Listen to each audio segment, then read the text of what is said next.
Pernahkah kalian bermain ayunan? Atau coba perhatikan ilustrasi berikut. Apa yang harus dilakukan agar ayunan dapat berayun tinggi? Tentu kamu harus menggerakkan kaki dan badan sehingga ayunan dapat melayang semakin tinggi. Lalu, apa kaitannya dengan gaya?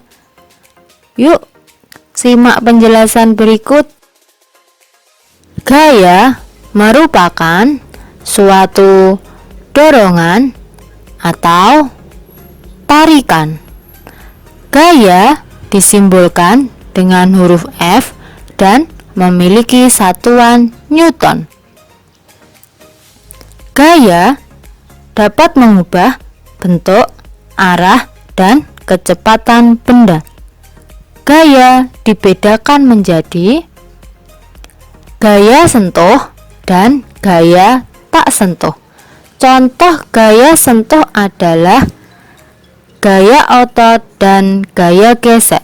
Contoh gaya tak sentuh adalah gaya gravitasi dan gaya magnet. Gaya sentuh. Contoh yang pertama adalah gaya otot, merupakan gaya yang ditimbulkan oleh koordinasi otot dengan rangka tubuh. Contohnya, saat seseorang melakukan kegiatan memanah.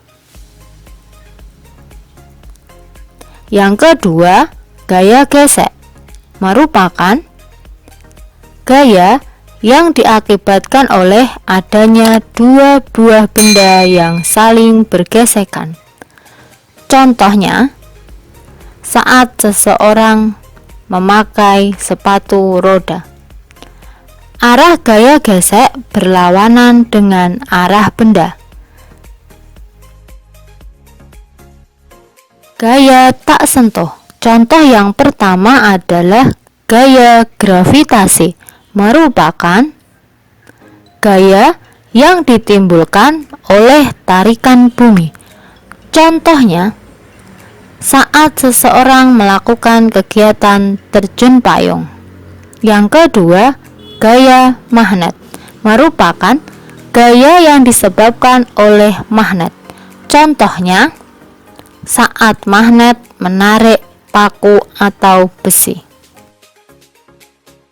Magnet memiliki dua kutub, yaitu kutub utara dan kutub selatan.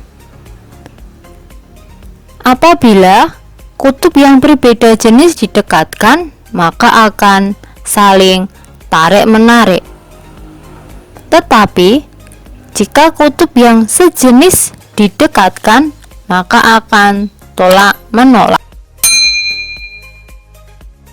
Hukum Newton merupakan hukum yang menggambarkan hubungan antara F atau gaya yang bekerja pada suatu benda dan gerak yang disebabkannya.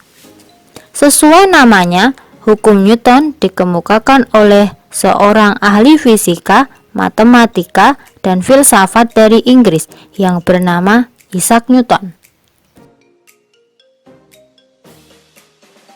Pak Isaac Newton mencetuskan 3 macam hukum Newton. Yang pertama, hukum pertama Newton. Yang kedua, hukum kedua Newton. Yang ketiga, hukum ketiga Newton.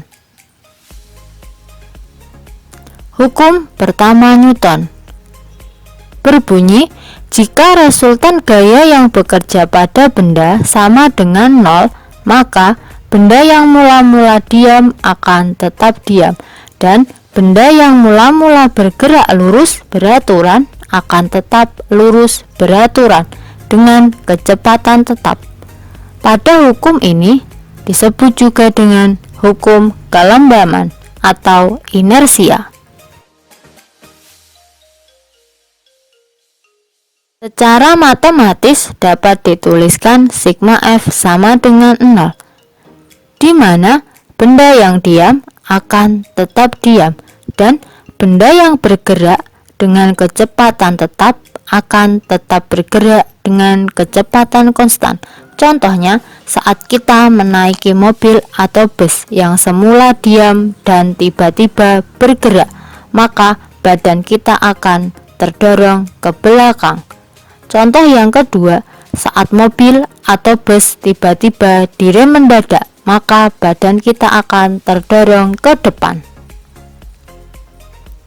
Hukum kedua Newton berbunyi, percepatan dari suatu benda akan sebanding dengan jumlah gaya atau resultan gaya yang bekerja pada benda tersebut dan berbanding terbalik dengan masanya.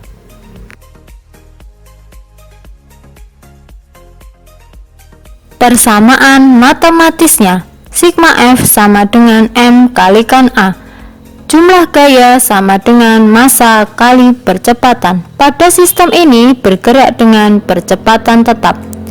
Jumlah gaya apabila gaya searah dengan gerak benda, maka akan menambah kelajuan suatu benda. Tetapi jumlah gaya apabila arahnya berlawanan dengan arah gerak benda, maka akan memperkecil kelajuan suatu benda. Contoh yang pertama yaitu saat kita memberikan gaya terhadap meja, maka meja sedikit demi sedikit akan bergerak, yang artinya meja akan memiliki percepatan. Contoh yang kedua, sebuah benda bermassa 5 kg didorong dengan gaya sebesar 50 Newton. Yang ditanyakan adalah berapakah percepatannya. Cara menjawabnya yaitu diketahui gaya sebesar 50 Newton dan massa benda sebesar 5 kg. Ditanyakan percepatan atau A. Cara menjawabnya yaitu kita masukkan ke persamaan hukum kedua Newton. Sigma F sama dengan M kalikan A, di mana F nilainya 50 sama dengan M nilainya 5 kalikan A. A sama dengan 50 per 5. A sama dengan 10 meter per sekon kuadrat. Jadi diperoleh hasil percepatan sebesar 10 meter per sekon kuadrat.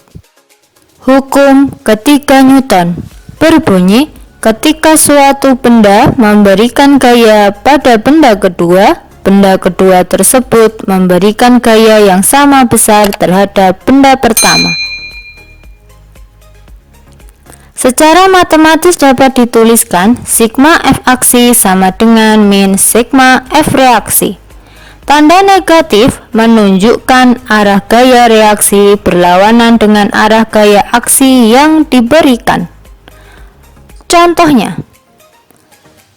ketika kamu memukul meja, artinya memberikan gaya kepada meja, meja akan memberikan gaya kembali kepada tangan kamu dengan besar yang sama, tetapi arahnya berlawanan dengan arah gaya yang kamu berikan. Oleh karena itu, semakin besar kamu memukul meja, maka tangan kamu akan semakin sakit karena meja melakukan gaya yang juga semakin besar terhadap tangan kamu. Contoh yang kedua yaitu saat seseorang menaiki perahu atau mendayung perahu. Contoh yang ketiga yaitu ketika seseorang berenang.